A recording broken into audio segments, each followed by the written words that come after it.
Okay, so thanks for the introduction. So before my talk, I would like to thank the organizers to give me the chance to present in this wonderful conference. Today, I'm going to talk about our progress towards quantum repeater and network with cold atomic ensembles. So as we know, photons are the best carrier of qubit for quantum communication. Most experiments make use of direct transmission of single photons or entangled photons. However, direct transmission suffers from severe losses. For instance, in a 300 kilometer long standard fiber, the loss is around 60 dB, which means that if we send 1 million photons, merely one photon in average can arrive at the destination. More severely, the survival photons are not heralded, which means that you have to destructively detect it to verify the survival. These limitations of direct transmission restrict its application mainly to QKD. So can we efficiently transmit a quantum state over long distance? The answer is quantum teleportation, as we all know. Only when the remote entanglement is ready, we will start the teleportation process. Then the problem is shifted to how can we create remote entanglement in a heralded way? We can make use of atom-photon entanglement. If there are two pairs of atom-photon entanglement, we will place the two atomic qubits in the two ends and set the two photons to the middle for interference and the bare state measurement. If photons are detected, we will know that the two remote atomic qubits are entangled. Thus, the creation of remote entanglement is heralded. This scheme works very well for distances up to several tens kilometers. Well, for longer distance, the success rate drops significantly, similar as direct transmission. A clever way is to split a long-distance link into multiple sublinks. We first create heralded remote entanglement using the previous method in each sublink, and later expand the range of entanglement via entanglement swapping. This is the essential idea of quantum repeater, which was previously proposed by Hans Bregel and others in 1998. Similar ideas can be adopted into a two-dimensional configuration, leading to a scheme of 2D quantum repeater. With these schemes, one can construct very complex quantum networks in other topology. Quantum network will enable a number of significant applications other than QKD, such as distributed quantum computing and multi-party quantum communication. It may also enable applications beyond quantum information, such as cooperative synchronization of atomic clocks and construction of telescope with ultra-long baseline. There are many different physical systems studied so far for quantum repeater and network, such as defects and rare earth ions in solid state, trapped ions and neutron atoms in high vacuum. In our lab, we make use of laser-cooled atomic samples. From our point of view, this system is advantageous in several aspects, such as efficient interaction with single photons via collective enhancement, simple and stable atomic levels, extensive manipulation techniques. Nevertheless, we have to fight against atom movement and have to accept a large and complicated setup. With an atomic sample, the most convenient way of creating atom-photon entanglement is to use the process of spontaneous Raman scattering. By applying an off-resonant red pulse, there is a small chance to get a Raman scattered single photon, together with a collective atomic excitation. The collective excitation can be later retrieved on demand as another single photon in a well-defined mode. This scheme was named as DLCC protocol. By engineering a dual Raman process, we can create entanglement between a photon's polarization and the atomic internal state. By selecting multiple scattering directions, we can create atom-photon entanglement in the momentum degree of freedom. Targeting applications in quantum repeater and network, it is crucially important to improve the performances of atom-photon entanglement. For instance, the retrieval efficiency and entanglement generation probability needs to be as high as possible, and the storage time needs to be extended to the regime of seconds. As we know, optical cavity is a good solution to enhance atom-photon interaction. In 2007, the Voltage group made the first attempt by using a linear cavity. There's one significant drawback in their experiment, since the forward and backward scattered photons cannot be separated, while only the forward mode has a long coherence time. In 2012, we performed the first experiment with a ring cavity and improved the retrieval efficiency to 73% for single excitations. With free atoms, the typical memory lifetime is about 1 millisecond. To further increase the lifetime, it is crucial to confine the atom motion with traps. In our experiment in 2016, we made use of a three-dimensional optical lattice to confine atom motion in all directions, and we used the technique of a magic trap to compensate the differential light shift given by the lattice. This is the main result. The initial retrieval efficiency is about 76%, and the 1/E lifetime is about 0.2 seconds. Efficiency decay within 1 millisecond is mainly due to remaining atom diffusion. The decay after 10 milliseconds is mainly due to magnetic gradient and fluctuation. According to our calculation, this is the first experiment that combines long storage time with high retrieval efficiency to the regime that fulfills requirement of a long-distance quantum repeater. In one paper published in Optica in 2016, the authors summarized our major experimental results before our work. The horizontal axis is the storage time, and the vertical axis is memory efficiency.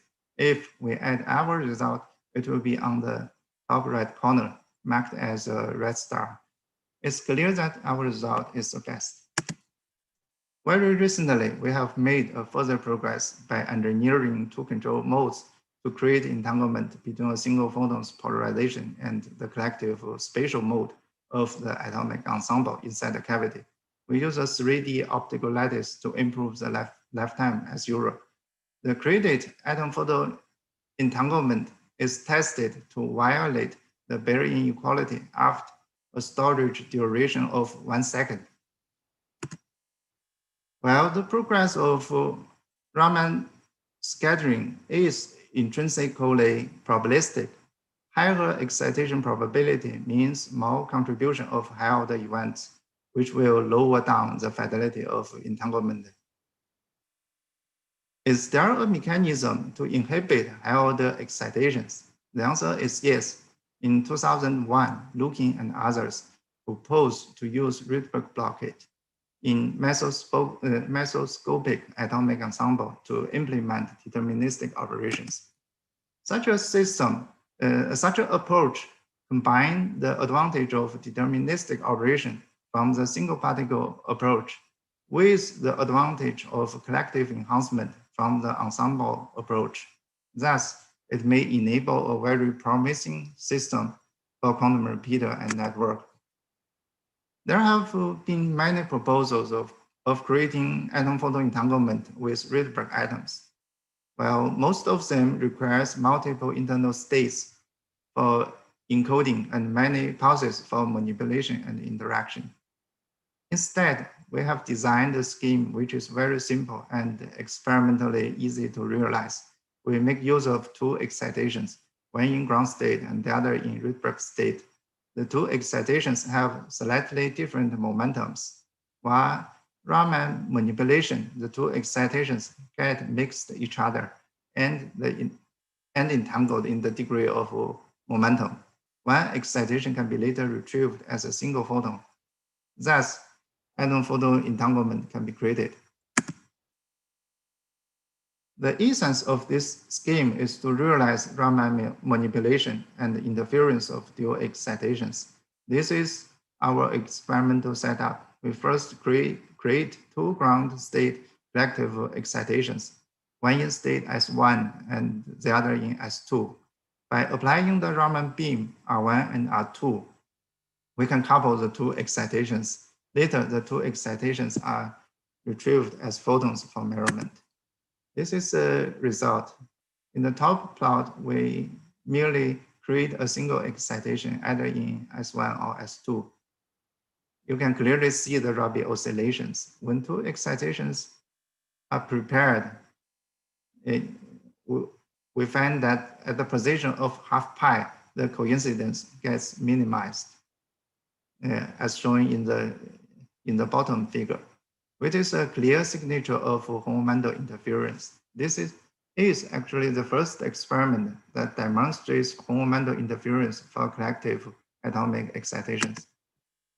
Later, we prepare one ground state excitation and one Rydberg excitation. We make the two excitations be slightly different in momentum. By applying the Raman beam, we entangle the two excitations. The atomic entanglement in the momentum degree are later retrieved as photonic polarization entanglement. This is the result for entanglement generation. The top plot is in the eigenbasis, and the bottom plot is in the superpositional basis. The estimated entanglement fidelity is about 0.9, which is mainly limited by misalignment and noise in the detection channels. The scheme has an intrinsic efficiency of 0.5, which is significantly much better than the traditional DLCZ protocol. With two pairs of such atom-photon entanglement, it's straightforward to create remote atom-photon entanglement without contribution of high-order events. The overall success probability is 1/8. Albeit the scheme is semi-deterministic, it is already very useful for a quantum repeater.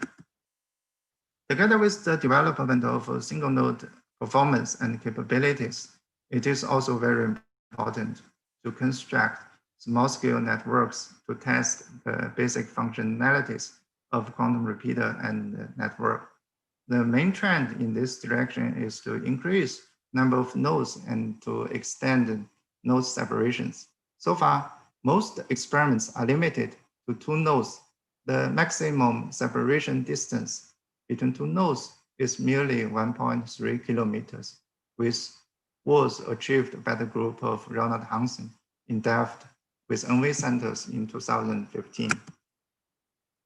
For these network applications, the most important figure of merit is the overall efficiency for one pair of atom-photon entanglement, which includes the preparation efficiency and the verification efficiency. For atomic ensembles with a cavity, the typical overall, or without a cavity, the typical overall efficiency is merely about 4 times 10 to minus 4, corresponding to a 3-pair rate of 1 per 147 hours, which is definitely infeasible for experimental realization.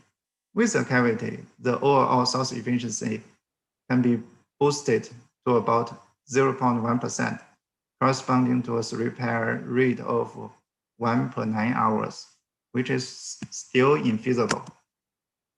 To further improve the overall source efficiency, we have made a minor modification. of the frequency detuning for the control beams, which enable us to use the ring cavity itself to filter out scattering of the control beams. This technique enables us to remove the external frequency filters. Finally, we get an overall source efficiency of 0.6%, which will produce a 3-pair event every 2.6 minutes. In this table, we make a comparison with other physical systems. We find that the overall source efficiency of our setup ranks second, which is merely smaller than the result with trapped ions in a cavity. With our efficient source of atom photon entanglement, we are now able to perform multi-node experiments. We make use of 3 similar setups, with 2 being in one lab and the third setup in another lab. In each setup, we create a pair of atom photon entanglement. We send the 3 single photons into the middle stage for interference. After the interference, the 3 photons get entangled with the 3 atomic ensembles, resulting in a 6-fold entanglement. By detecting the photons, the 3 atomic ensembles will become entangled. This is actually the first multi-node experiment that can be extended to long distances. To extend the distance of 2-node experiments, there's another problem to solve. The photo wavelength of our setup is 795 nanometers. For this wavelength, the loss rate is very high, around 3.5 dB per kilometer, which allows a maximum 2-node separation of several kilometers. To extend the distance into the regime of several tens kilometers, it is necessary to shift the wavelength into one of the telecom bands. There are several approaches to do quantum frequency conversion, such as four-wave mixing or DFG. In our experiment, we make use of DFG in a PPLN waveguide. The waveguide was made by Fei Ma and Qiang Zhang. By coupling in a strong pumping beam at 1950 nanometer, the signal photon is gradually converted to 1342 nanometer. At the output of the converter, we make use of a series of filters to eliminate noise due to the pumping beam. The diachroic mirror and the long-pass filter are mainly used to eliminate the remaining pumping beam and its double and triple frequency generation. A narrowband filter of 5 nanometer width with a 5 nanometer width is mainly used to eliminate the broadband Raman noise. The internal conversion efficiency of the waveguide is about 70%, while the overall end-to-end efficiency of the conversion module is 33%, which includes coupling inefficiency of single-mode fibers as well. The noise level is about 2.5 kilohertz, which will give a signal-to-noise ratio of larger than 20 in our experiment, which is enough. Since the conversion module merely works for a single polarization, we transform the photonic qubit from polarization to time beam, and the 2 modes will get converted in sequence. Before talking about the 2-node results, I would like to briefly mention the methods of entangling remote memories. In general, there are 2 types of methods. One method is a 2-photon scheme, which detects 2 photons in the middle, thus suffers the whole channel loss and results in a low entangling rate. The second method is the single photon scheme, which detects a single photon in the middle, thus suffers half the channel loss merely and results in a much higher entangling rate. From the experimental point of view, the single photon scheme is more difficult to implement since it is phase sensitive. We first perform a two-node experiment via two-photon interference. The two quantum memories located in one lab in the east campus of USTC. The two single photons are sent to a remote station in Hefei Software Park. There we perform bare state measurement and photon detection. Fiber distance between the two locations is 11 kilometers. Thus, the fiber distance between the two memories is 22 kilometers. The overall fiber attenuation is about 8 dB.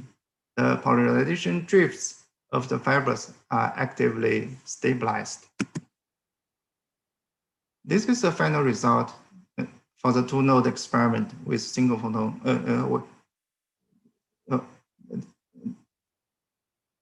Okay, this is the final result for the two-node experiment with two-photon interference.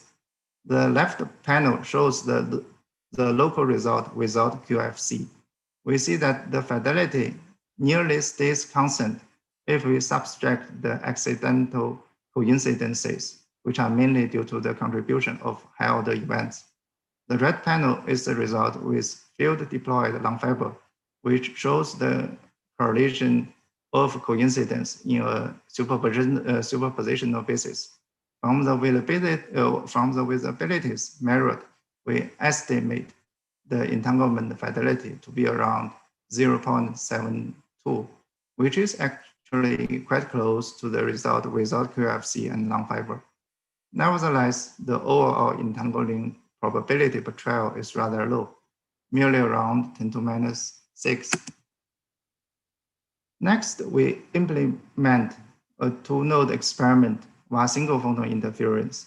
The main difficulty lies in controlling the phase of the single photon interference. This problem is simplified to the logging of two interferometers, one for the write-read control beams and the other for the write-out, read-out single photons. The logging scheme for the two interferometers only works during the atom loading phase. To solve the fast phase fluctuation of the long fiber during entangling trials, we introduce a third interferometer with 1550 nanometers through WDM. The final phase fluctuation achieved at 50 kilometer is around 13.4 degrees. This is the final result of entanglement characterization for single photon interference. We measured the interference of single photons retrieved from the two memories. Blue for the result of 10 meter long fiber without QFC, and red for 10 kilometer long fiber, and green for 50 kilometer long fiber. We see that the visibilities for long fibers are obviously lower than the result of short fiber without QFC, which is mainly due to the reduction of signal to noise ratio and the imperfect phase control. We also evaluate the entanglement quality through concurrence. So for the concurrence, if the value is higher than 0, means that entanglement is detected. It's clear that up to 50 kilometers, the two memories are entangled. The entangling probability per trial at 50 kilometer is about 4 times 10 to minus 4. Let's make a brief comparison of the two experiments. It's obvious that the entangling probability of the single photon scheme is much higher, which enables to create one pair of remote entanglement in around 0.65 seconds for 50 kilometers long fiber, which is comparable to the memory lifetime we achieved previously. So The estimated quantum link efficiency is quite close to unity already. Well, there is one drawback of our experiment, that the two memories are within one lab and some control lasers are shared. Therefore, there is still a lot to do to really implement a two-node experiment with a large physical separation. For the two-photon scheme, the extension is straightforward, since it merely requires frequency synchronization of remote lasers. While for the single photon scheme, the extension does not seem to be straightforward. Instead of actively stabilizing the remote phase, we may use a strategy called mirror and trial, since the repetition rate of our experiment is rather low, typically around 200 kilohertz. Before each experimental trial, we can send a classical pulse to compare the remote phases and then apply the red pulse to create single photons afterwards. This scheme will work if the phase do not drift far away within several microseconds. We have got some very preliminary result.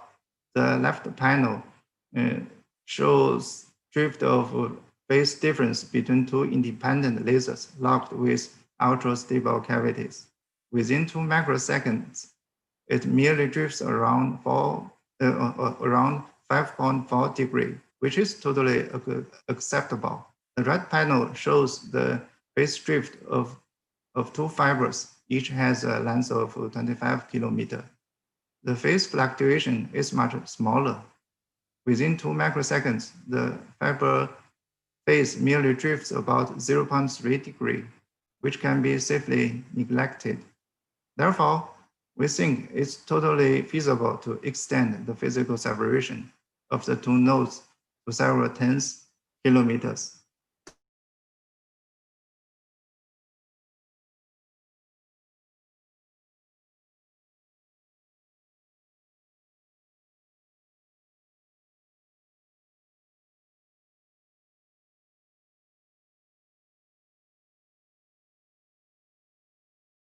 Moment in terms of retrieval efficiency, lifetime, and entanglement generation efficiency for our Rydberg blockade. We have also realized a 3-node quantum network and extend the distance of 2-node experiments up to 50 kilometers in fiber. In the near future, we will improve the performance of our Rydberg-based antiphoton entanglement and perform multi-node experiments with Rydberg ensembles. Besides, we will also plan to implement entanglement swiping via Rydberg gates and extend the physical separation of the 2-node experiments. Okay, so finally, I would like to thank you for your attention. Besides, I would like also to thank my colleagues and the students for their contributions. Okay, thank you. Thank you very much, Xiaohui, for this nice talk. Now it's time for questions. For now, I don't see any questions in the Q&A. If any attendees have questions, please post them there. Maybe in the meanwhile, I can ask a question.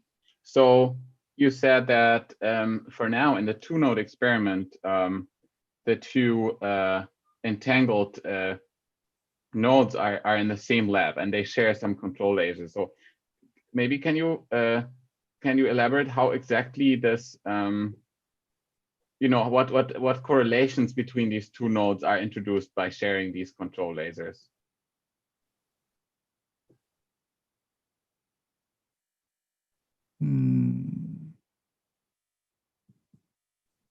So how to say? Actually, so by sharing lasers between the two setups, so how to say? Just with one laser for two setups, so the control beams will have a common phase. So then then it requires no effort to make the phase synchronization. So in the case of long distance experiments, so we have to use independent lasers. So therefore, so then, how to say, we need to get the phase synchronization between remote lasers, which is very similar as the TF-QKD experiments. Okay, thanks. Welcome. Well, are there any other questions from the audience?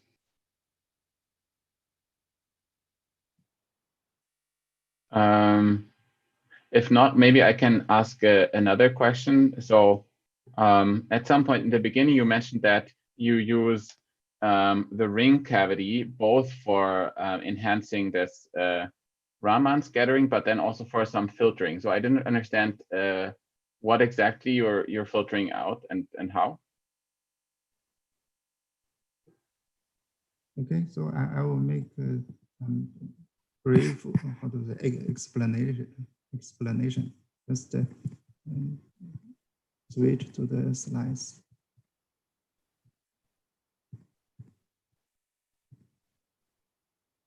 Okay, so here, how to say, the left scheme is our previous scheme. So you see that the, how to say, by applying the red beam, so there will be a Raman scattered red out photon. So the frequency are different, but at the same time, there will be, how to say, scattering in the same frequency due to, how to say, due to, for instance, the reflection of the windows. Yeah. So the red pulse itself will give rise a lot of noise. So therefore, we have to apply a filter, which is a frequency filter, which has the same frequency as the red out photon. Right. Yeah. So in the new scheme, which is shown in the right, so how to say? So you see that the, how to say? Just let me think along.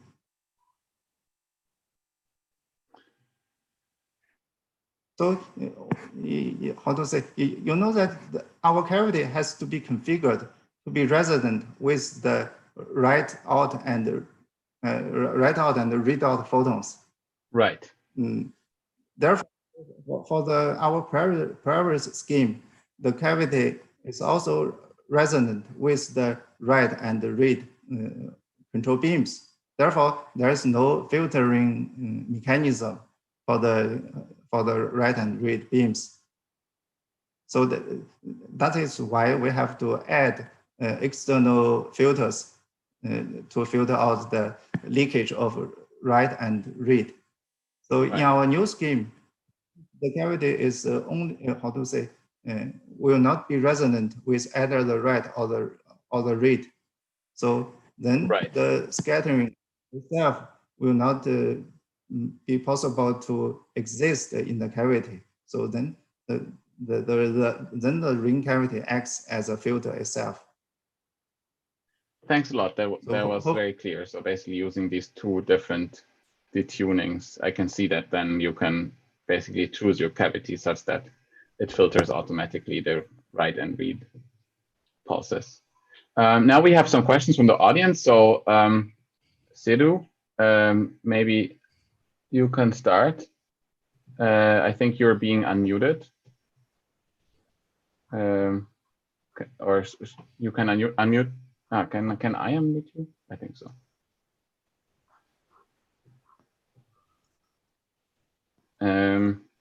Sorry, how do you do this?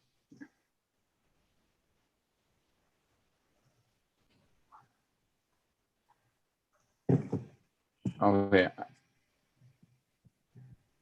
Sorry, apparently I cannot unmute you.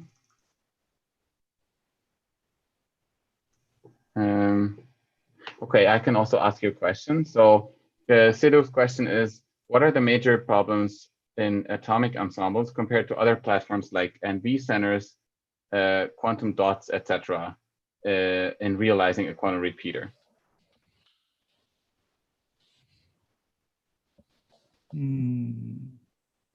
Okay, so from my point of view, each system has its strengths and weakness. For the atomic ensemble system, I think I've talked a lot about the advantages. So there is, how to say, one advantage of other systems like NV centers, how to say, in the NV centers, they have, but we do not have. For instance, in the NV centers, in each node, they have multi-qubit capability. So around one NV center, there are several nucleon spins which can be used as register. But for atomic ensemble, so it's difficult to have several qubits for one node. Yeah, this is one drawback of our system. Thanks. I think the next question was by Roelof Schoenmaker. Can you ask it yourself? Yeah, that's good. Thank you first of all for the talk, but I might have missed it. But in a comparison between TPI, SPI, and NV, the assumed memory lifetime seems to be lower than the work from the NV. Would that be one of the improvements for further work?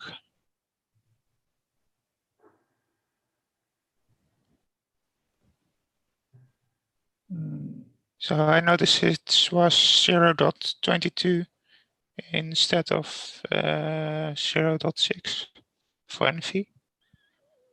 Okay, just a minute. I will switch to the slide.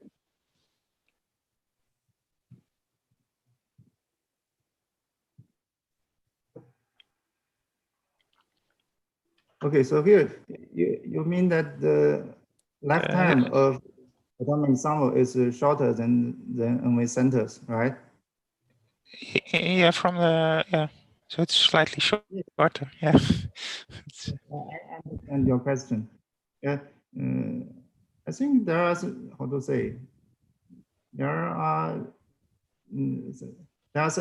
several methods we can try in the near future. Yeah, currently as I said, the magnetic field is one of the main limitations, and also another limitation would be the vacuum is a vacuum level. Actually, the how to say, the collisions due to the background gas. Yeah, it's also another mechanism to limit the lifetime of our memory. I think by trying all these possibilities, it may be possible in the near future to extend the lifetime to the regime of several tens seconds. But this will be the ultimate limit. Yeah. It's not feasible to see longer than that. Okay. Thank you very much. But for a lifetime of several seconds, we can already do a lot of things. Yeah.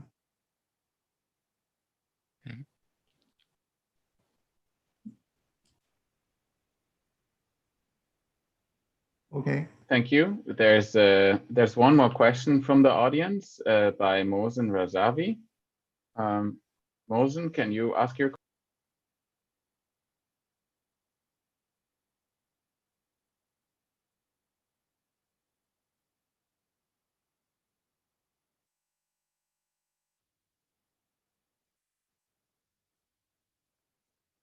Okay, I think I see his question Chris, you're muted. Sorry, I was muted. Yeah, it's a follow-up question, just also for the video stream. So the question is why the fidelities in this work are rather low compared to the NV case. Oh, okay, I see the question. So how to say, since we performed 2 experiments, the situation is slightly different. For the 2-photon interference scheme, since the entangling probability is low,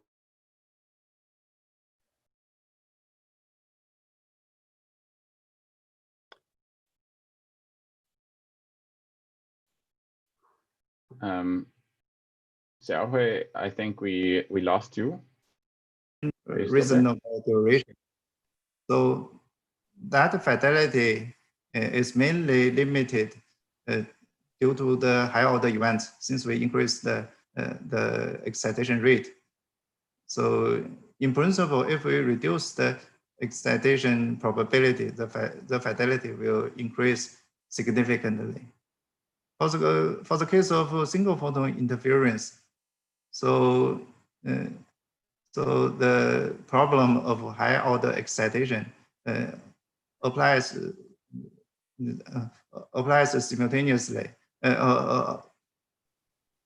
but not as severe as the 2-photon interference scheme, since the excitation probability used is lower than the 2-photon scheme. In addition, for the single photon interference scheme, so there are other issues which contribute to the reduction of the fidelity, such as the imperfect phase locking, and also the reduction of signal to noise ratio.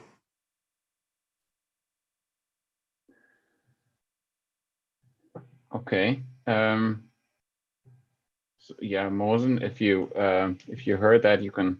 Yes, thank you. I got disconnected, I guess, in the middle of this discussion. So I understand that the 2 key reasons are phase stability and also the excitation probability that you use. Is it correct that the excitation probability that you have used is on the order of 1% or so? Yes, around 1%. So that wouldn't justify a drop of like 30% in fidelity. So is it correct to assume that the reason that the fidelity is on the order of 70% is mainly because of the phase issue? The 70% is for the 2-photon scheme. Yeah. For the 2-photon scheme, the main contribution would be the high order events. Yeah. So is the fidelity better for the single photon scheme? For the single photon scheme, we use another figure of merit called the concurrence to measure the quality of entanglement. Since for the single photon scheme, it's not so easy to define a fidelity. So they are just different figures of merit. I see. Thank you very much. Okay. Thanks a lot. I think we're out of time for now. So let's thank Xiaohui again